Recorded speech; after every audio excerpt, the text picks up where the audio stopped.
In this lesson, I'm going to show you how to paint this watermelon using watercolor. I am going to start with my pencil sketch already on the page, and if you would like the free downloadable and traceable sketch reference for this, you can have a look in the description box below this video. Most of these edges are going to end up quite dark, especially these ones down here with the green edge, but I am just going to lightly erase what is going to be the edge of the pink section, because if they do end up light, I don't want the pencil to show. Then I'm going to spray my paints to activate them. I'm going to start with the base layer on the pink section of the watermelon, and to do that I'm going to use the color Quinacridone Rose. If you don't have that color, then something like Rose Madder Permanent would also be absolutely appropriate. So it's going to be a very, very weak and light layer. I am going to cover this whole section down to here and to here all with water. I'm using my size 8 brush to put the water down just because it gives me quicker and wider coverage. And I think probably for this first layer I will stick with the number 8 brush because it's going to be so light and so watery. I'm just making sure to go right up to the edge here so that the pencil lines do get covered. Alright, then I'm going to mix up a very weak consistency mix of my Quinacridone Rose. I'm almost just having entirely water on my brush with just a little bit of the Quinacridone Rose, and I'm going to put that down. So I'm not going to go all the way down to the bottom. I'm going to possibly stop here and let it blend naturally, because it's going to go down to that white section before it goes green. And I'm not doing any differentiation between the two sides that I can see just yet. And now I don't want it to spread too far. I'm perfectly happy with what's going on here. In fact, I'll just encourage it a little bit further. But maybe over here, if it is going a little bit too far, you can always push it back by dabbing off your brush and then just encouraging it backwards a little bit. So I'm just softening and lightening these edges here.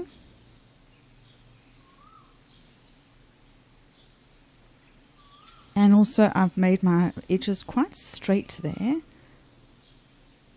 I am just going to put some irregularity to the edges so it's not dead straight.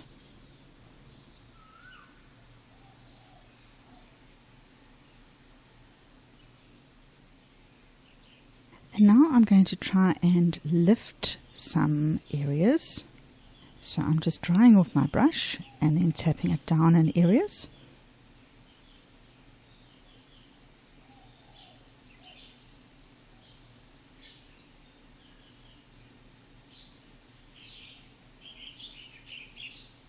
That gives some nice texture to it, I think.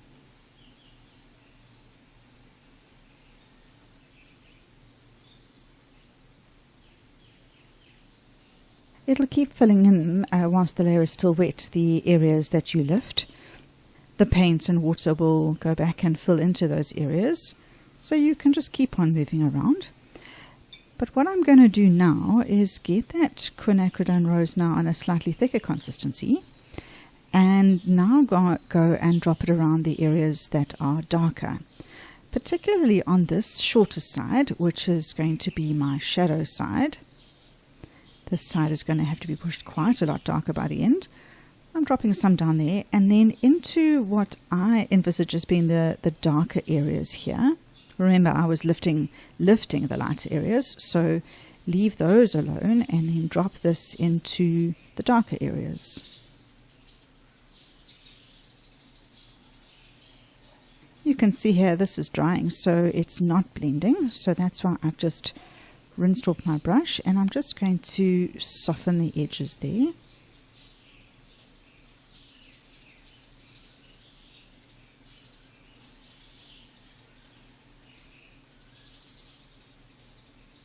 And I think what I'm also going to try and do is lift the areas where I've got the pips, so that when I do put the pip color down, I will be able to put highlights in that area.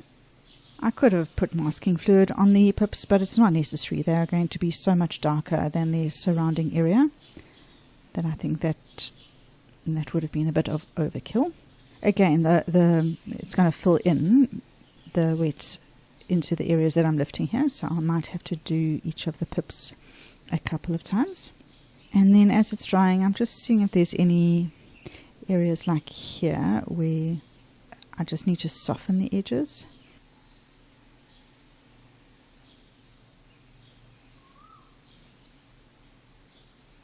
I'm going to let that dry now, and then we'll come in and do another layer to start darkening up.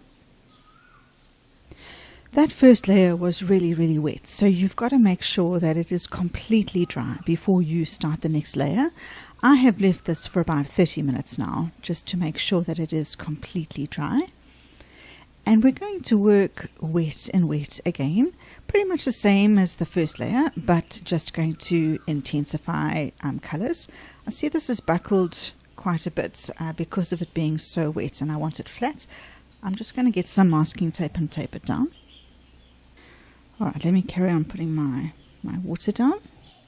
I'm going to cover the whole area again. And what I'm going to do, there's still some Quinacridone Rose in my palette there. I'm going to add some Alizarin Crimson to that.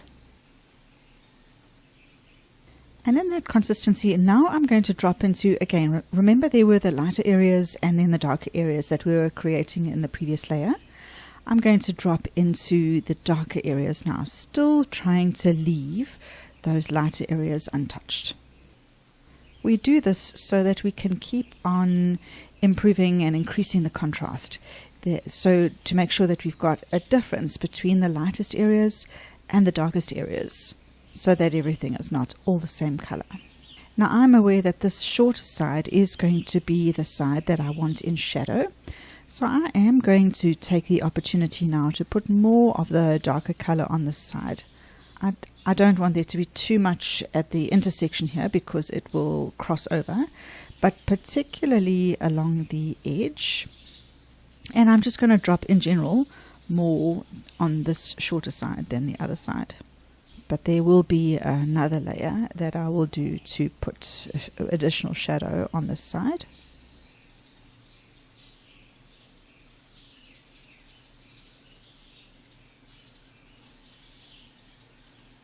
I just want to help it blend here. I obviously didn't extend the water all the way to the edge. And I've avoided the pips. I'm going to put a bit more Alizarin Crimson. Maybe I'm going to put Alizarin Crimson on its own now, just to increase the redness.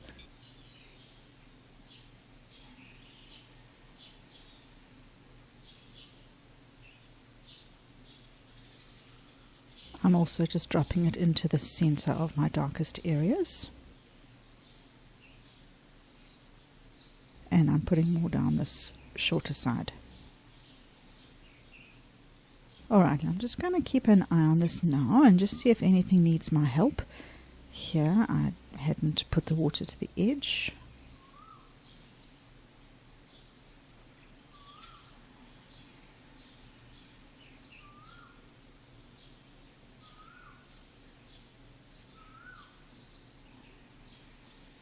Now I'm going to do a very important step whilst this layer is still wet, and that is, this is the shadow side here, and you can see my pencil line that is going to separate the two sides. What I now want to do is I want to lift an exaggerated highlight just to the left of that pencil line. So in order to do that, to make it realistic, I don't want the highlight to shift over onto the right hand side at all. I want the light to be catching it from here. So immediately to the left of the pencil line, I'm going to dry off my brush and then come and lift along that line. And you may have to repeat the step a few times.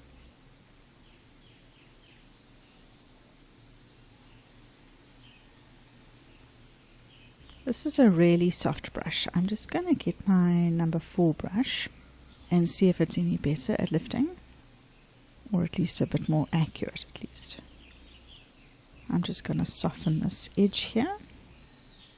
Alright, I'm going to let this layer dry. Right, that layer is dry now, and although I believe that watermelon is more pink than it is red, I still think that this is a little bit too pink. I would like to shift it slightly more towards the redder direction. Not too much, but I just want a little bit more alizarin crimson in it. So I'm going to wet the layer again, and I'm going to first glaze with a very weak mix of alizarin crimson. Very, very watery, but just to get that light reddish tinge over it that I'm looking for. And depending on what colors you have used in the previous layers, you may not have to do what I'm doing now at all. So maybe you want to see how this layer ends up to decide if you want to do this at all. So this is the area that is the color that's pure alizarin crimson. I'm just going to put it over the whole watermelon. I don't want to lose those highlight areas at all, and I'm not, but I have turned it a little bit redder. Now I'm going to take that alizarin crimson in a thicker consistency and again drop it into my darker areas. If you want to make sure that you don't miss out on any of my future tutorials, make sure that you click on the subscribe button. I also love receiving comments and feedback on my videos. And although I'm happy with the fact that it is redder now, it does seem a little bit, quite a lot of contrast there. I'm just going to help things to mix here and just smooth it in. If you are enjoying this tutorial and you would like to make a small donation to me, you will see a Buy Me a Coffee link in the description box below.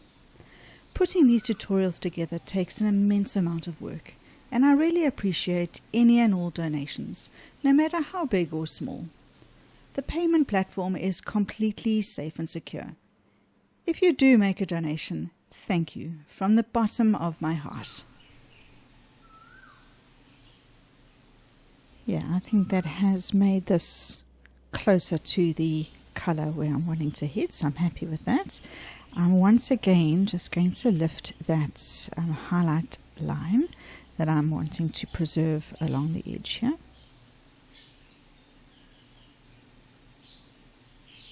And I seem to be getting some hard edges here where I haven't sent the water all the way down to the bottom. I'm just going to smooth that off. And because it's so wet, it obviously will do its own thing until it's dry. So I don't just walk away from it immediately. I stick around during its initial phases of drying and just do any touch-ups that I feel need to be done whilst it's wet enough to do so. I'm going to lift the pip areas again.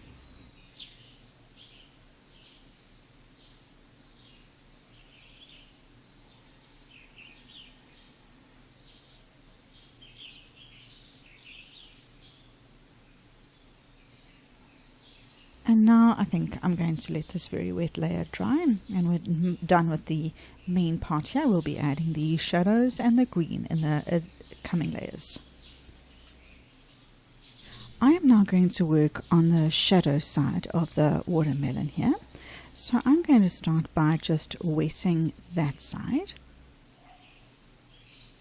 And I'm just using clean water and wetting it from top to bottom. I've still got some alizarin crimson on my palette here. I don't really need to add too much more. I'm just going to activate that. And then to that, I'm going to add a little bit of Carbazole Violet. That sent it a little bit purple, so let me add a bit more alizarin crimson to that. You can see that's the sort of shadow color we're going to get. Maybe I should have prepared that shadow color before I wet the layer. So I'm just going to make sure it's wet by putting a bit more water down. And now I'm going to get that shadow color. It's in a medium consistency. Firstly, I'm going to start by putting it in the center of everywhere that was dark. Then I'm going to water it down a bit and take it all the way to the edge.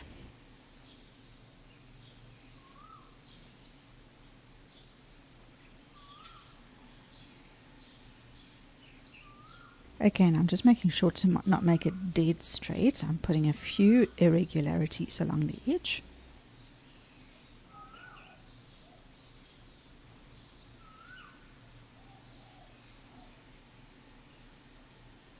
So I am darkening this whole side, but I'm trying to keep a little bit of a difference in consistencies there, so it's not all the same color. I'm taking that thicker consistency shadow color again, and I'm going back into my darker areas and redoing them.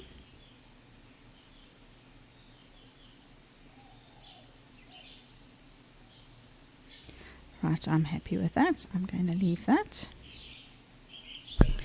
I have left this layer for a few minutes now. It's still not completely dry, but that doesn't matter because I'm going to work a little bit on this bottom green peel layer for a little bit, and so the areas aren't really going to touch. And even if the green bled up slightly, it doesn't matter because that's going to happen in additional layers anyway. So I'm going to prepare 2 greens for this layer. This is Sap Green. And then for a contrast color, just because I have it in my palette, I'm going to use Perylene Green. If you don't have Perylene Green, then you can take your Sap Green and add something like a burnt umber or a sepia to it, and that'll darken it. So with those 2 colors prepared, I'm going to put water on the bottom section. Then I'm going to drop in Sap Green all over.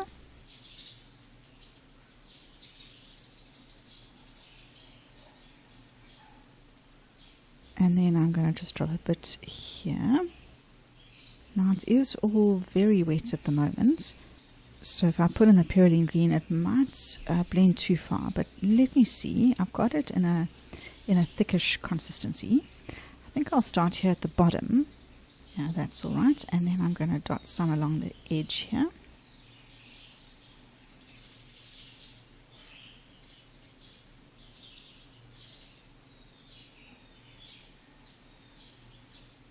I'm happy with that. I want it to dry a little bit because I do want to add Perylene Green and really create a really nice contrast along the edge here as well as on the edge down here. It's just a little bit wet, so I'm going to wait a minute or 2. I'm just preparing the Perylene Green in quite a thick consistency on my brush. I'm just going to tap that in right along the edge here. And then I'm just going to dapple it around in this area. I'm just going to tap and dry with my brush and encourage some blending here. And then even lift the lighter green in this area.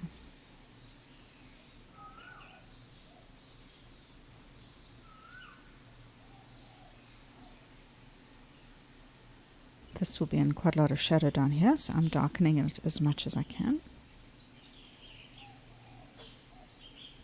And I'm just looking for that texture. So I'm getting the Perylene Green on my brush, and I'm just going to dot it throughout the lighter area, but not too much. And now I'm going to lift some of the lighter area. That's a nice amount of texture. Alright, I'm going to let that dry and see if I want to change anything. Now I'm going to work on the green section down at the bottom here, and I'm going to work wet and wet for that because I want the green color to blend upwards. So I'm going to start by putting water down and just sending it up further than I want it to bleed. So just up into the start of the pink section there. And then I'm going to pick up the Sap Green and put that down along the edge.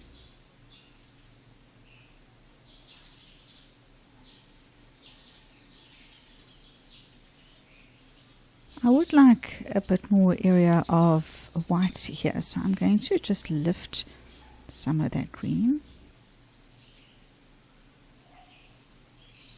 Just so that I can preserve that lighter area.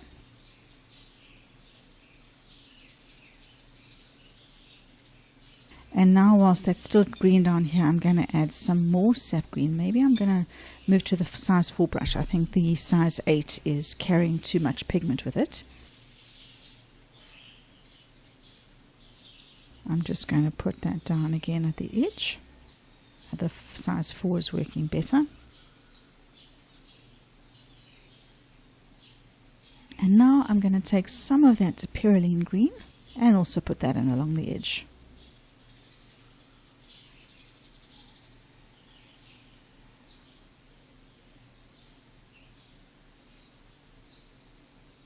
I don't want this quite as dark as the darkest as I've gone underneath, but I do want a little bit of contrast here. And then I'm just going to rinse off my brush and encourage a bit of blending here. As long as I keep a dabbing motion, then it's not going to make a line across. And then just adding a bit of water here so that I don't get a hard edge. I'm just going to do that stippled blending just until I'm happy with the transition from dark to light. And maybe along some of the bottom here, I'm just going to add a bit more of the Perylene Green.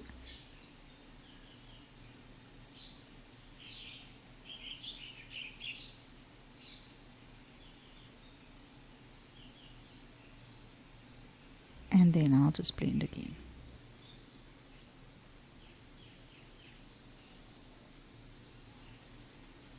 Alright, I'm going to let that dry. I'm going to work on the seeds now. I'm going to start with some raw umber. And I'll do it in a light to medium consistency. And I'm just going to put that over all 4 pips.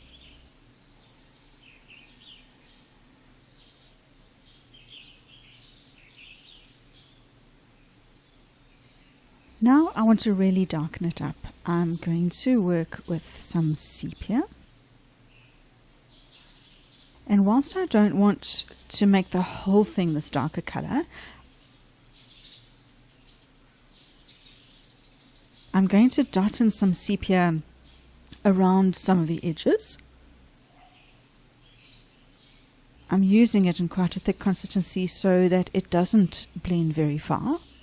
And then I'm just going to keep an eye on that because I want to preserve a little lighter area in each pip. So even if I lift a bit,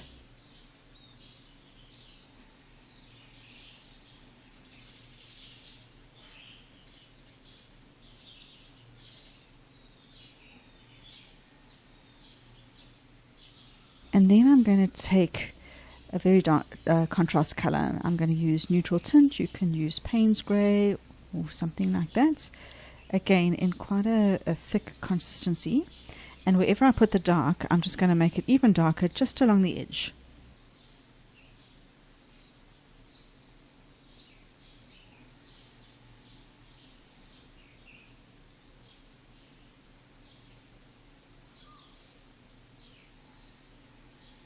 And then I'm just going to blend where I've put that darker color down.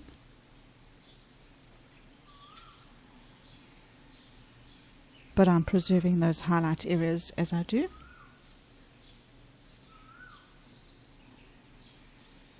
Great, I'm happy with that.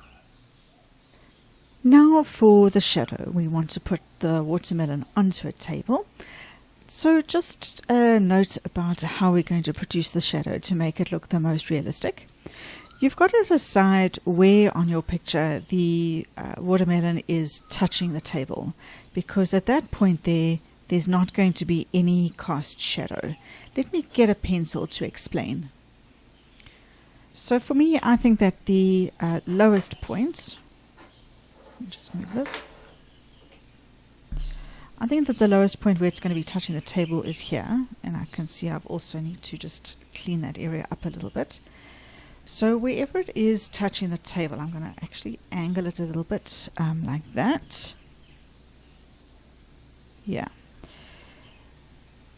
There's going to be no shadow there, but there will be shadow on either side because it is curving upwards. So you can see that line that I've got there. So I don't want to extend my shadow very much below that line at all, otherwise it's still going to look like it's floating. So I like that line as a guide. I'm just going to lighten it for myself, but I can still see it there. I'm going to prepare a shadow color. I think I want a purplish color. I'm going to take Carbazole Violet, and maybe I'm going to add some of this brown to it. Add it to the brown.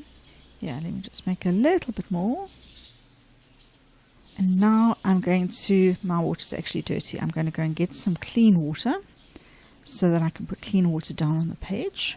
So using clean water and a clean brush, I'm going to put the water down beyond the point that I want the shadow to go above here, but just down to the line.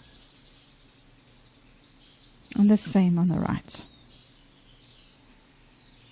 So now with the shadow being here, the light is coming from the left hand side. So although there will be a shadow on both sides here, there will be more of a shadow on the right. Just a little bit of a shadow on the left. So I'm going to extend the shadow further on the right than I do on the left. And we've got to keep in mind that we can come back and add to the shadow layer if we want to, if you are a little bit concerned at this late stage of going too far with it. So let's start here, because this is the side that we know where the shadow is going to go the furthest. I'm going to drop it down and pull it out to the right here.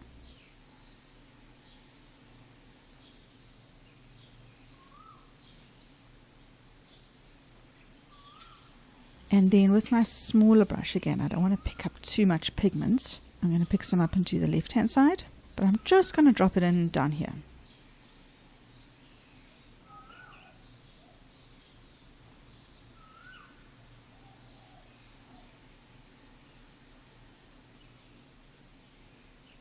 I'm happy with that. I'm just going to encourage some blending here.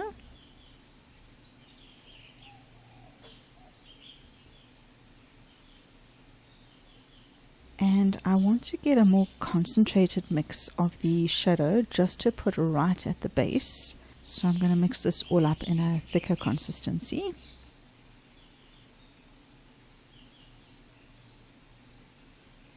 And then drop it in down here.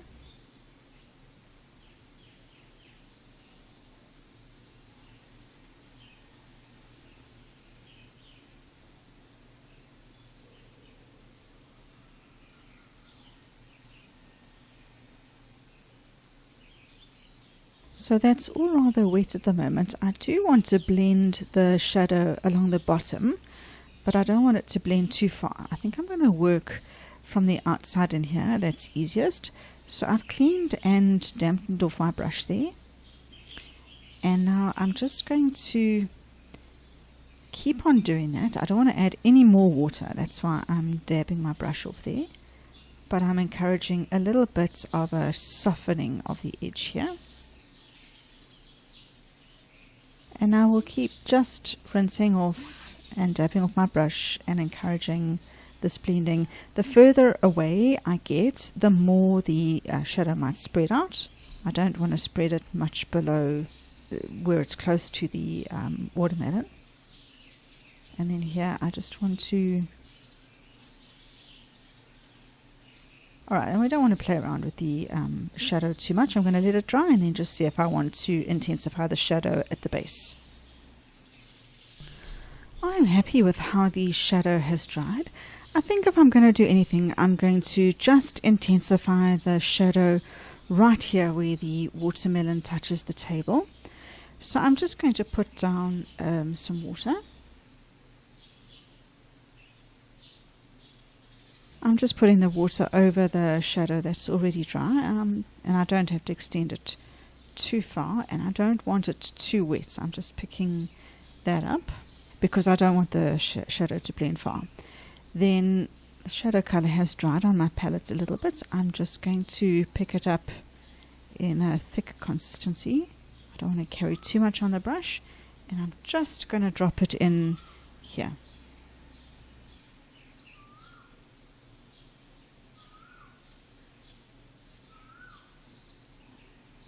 And that is blending naturally on its own. I might just give it a bit of a hand I don't want to add any water, so I'm drying off my brush.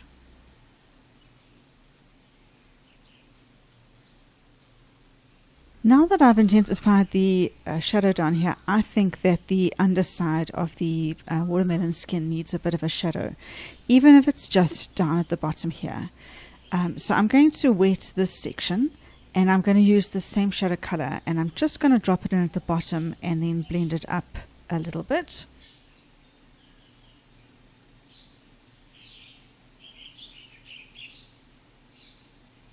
And maybe I'll add a bit of the Perylene Green to that shadow color.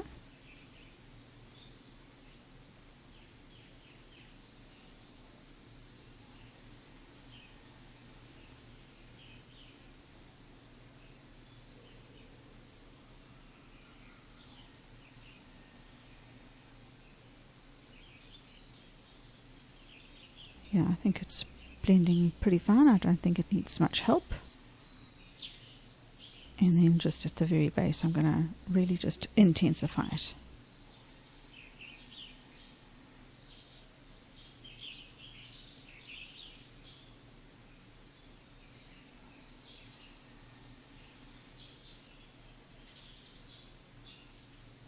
I think that's going to be done now. I think I'm going to let it dry and remove the tape. And there's the final sketch. I hope you enjoyed that. If you did, let me know in the comments box below. And also let me know if there's anything else that you'd like to see me sketch or paint. Until next time, bye for now.